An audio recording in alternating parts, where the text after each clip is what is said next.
It can be argued that the Australian Alps have the most beautiful and diverse landscapes in all of Australia. Stretching from southern Victoria through New South Wales and into the Australian Capital Territory, the Alps make up a tiny percentage of the total landmass of Australia, and yet they cover an expansive area of 12,300 square kilometres. Within the Alps you'll find picturesque mountain landscapes with rolling hills that continue on past the horizon. This isolation can be beautiful, but this remote country is unrelenting, unforgiving, and at times unbelievably brutal. Nowhere else in the Australian Alps more perfectly captures this isolation than the Razor-Viking Wilderness. This is our journey to reach the summit of the Viking. So we begin our voyage to the Viking, and because we don't want to drive, the ridiculous 10 or so hours up Howard Road to get to the usual starting point, we have to add a lovely, it's probably about a 20 kilometre return road bash up Speculation Road. It's not ideal, especially on a hot day like today. But from there we're going to head across to Mount Despair and the Razor to the Viking Saddle and then up onto the Viking. Well, I'm not sure what to expect out of the supposed hardest hike in Victoria, but we will be finding out very shortly. Many trails throughout the Australian Alps are interlinked into a larger through hike known as the Australian Alps Walking Track.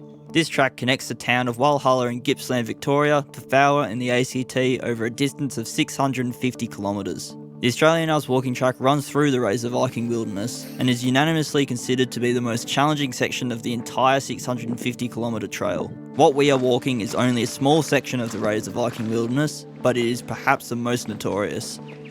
First views of the Viking to our left, still a long way away. It's just so vast out there.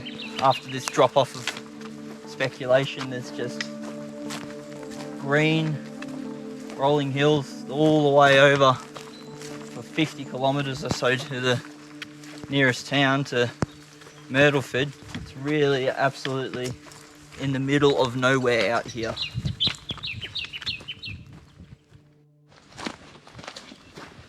So our plans were a little bit far-fetched to begin this Viking circuit. The time's just not with us. It's a very, very long way to drive to the Howard Plains. So the alternative is to start at the bottom of Speculation Road. It's still the closest for us to get to, and yet it adds another 16 or so kilometres onto the walk. But we're almost at Mount Speculation. We get to sit down and recoup before we head out along the Razor.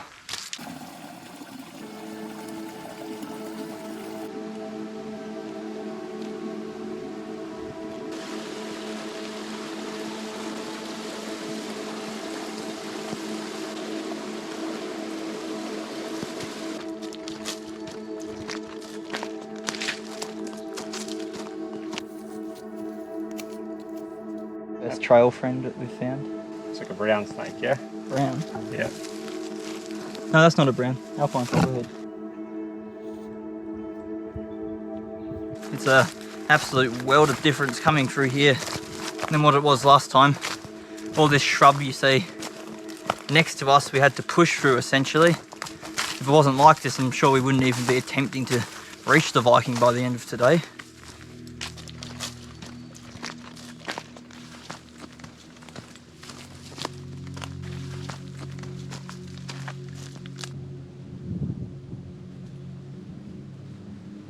On the edge of the world out here, there's just nothing.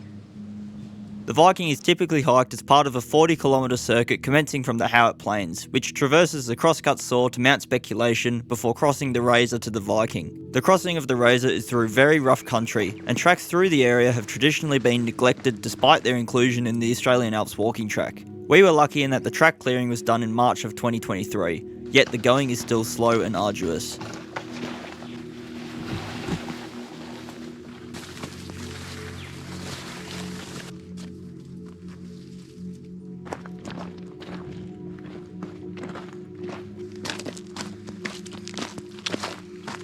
Section from Mount Despair over the rocky ridges of the Razor is henceforth known as the yo-yo track, because it's just You go up and you go back down and you go back up again and you go back down again. And can you guess where you go after that? You'd be right, you go back up again. But now we're going over the top of a small hill to the Viking Saddle, and from there we're going to see about getting up to the summit of the Viking for some sunset views. I have a feeling they could be pretty good, but that's if we make it. So I should shut up and keep walking.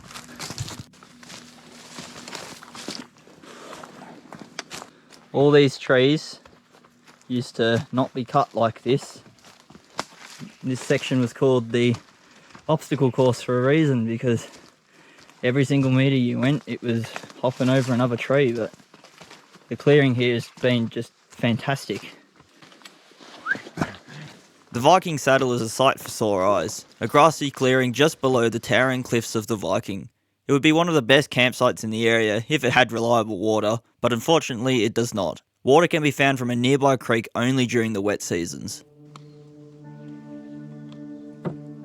Immediately upon leaving the saddle, the track is ruthless in its gradient. It's an extremely steep climb, gaining some 350 metres in just 1 kilometre. Surprisingly, the trail is easy to follow, with little deadfall and regrowth in the lower sections. Besides, it isn't long until you're above the tree line and negotiating the upper crags of the Viking anyhow. The cliffs of the Viking may seem imposing from afar, but as you approach, you'll see that the trail takes a less steep gully to the right of the main cliffs. This is where you'll find the infamous chimney section, a small cave requiring the use of a fixed rope to negotiate.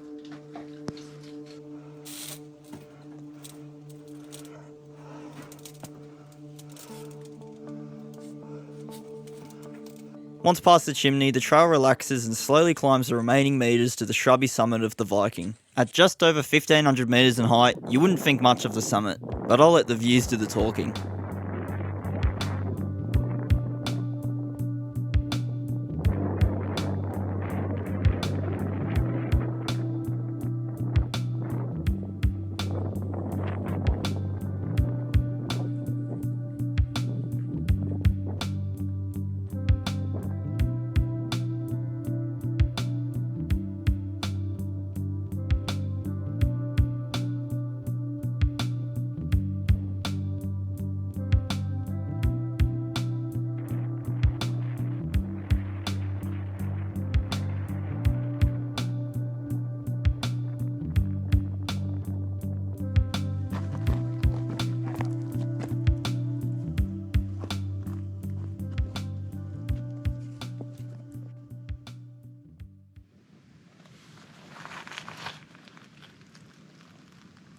.4:30 in the morning and we're out of here.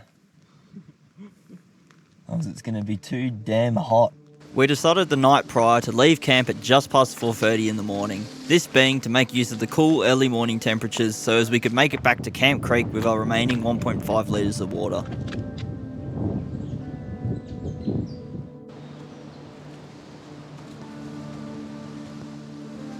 We made it out alive, but running extremely thin on water.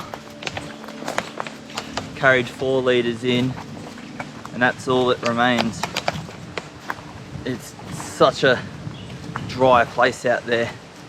You can't really rely on any of the water sources past Mount Speculation.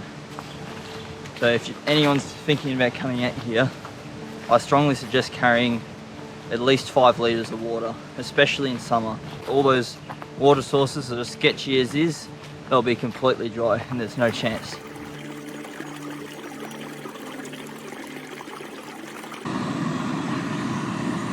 I stress the water situation because I was unlucky enough to be caught out on the Viking with no water. This being due to a number of faults throughout the day, but most importantly an overall lack of water in the area. I had no choice but to call for an air ambulance after I began to slowly lose the ability to talk and think. It wasn't an experience I'd want to repeat again. Returning to the Viking was of some importance to me, to show that I had learnt from my mistake and to rewrite the bad experience with one more fitting of such an amazing place in the world.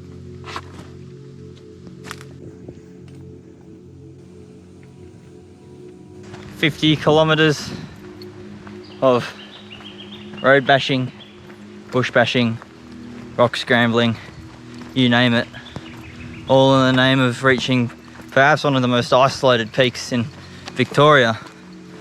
There's certainly no easy way to get there, and this definitely wasn't the easiest. Well, that's what you get for not reading maps, eh? Until the next adventure, I will be resting.